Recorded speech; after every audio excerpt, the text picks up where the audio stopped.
ampak čez 2 dni sem pristal na urgenci psihiatrije. Ker sem se pripeljal pred službo in nisem mogel več z avta ven.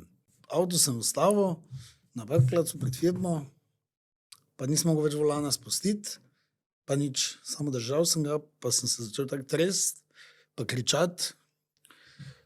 Pa vem, da takrat, ne spomnim se niti ne morem reči, da se v podrobnosti vse spomnim, kaj se je zgodilo, ampak vem, da sem šel na telefon, pa sem poiskal številko od psihiatrije, UKC Mariboru, pa sem njih poklical, pa sem rekel, da mi prosim pridejo pomagati. Tam sem prosil, naj me zaprejo, jaz sem prosim, zaprite me, dajte me na zaprti oddelek, pa ker sem se hotel po moje takrat skrit, pa ne pred problemi, ampak nekam pač neko luknjo se skrit, pa da me ni več. Nisem se hotel biti, ampak hotel sem si, ne vem, mogoče čas kupiti ali pa nekako, da prijem k sebi.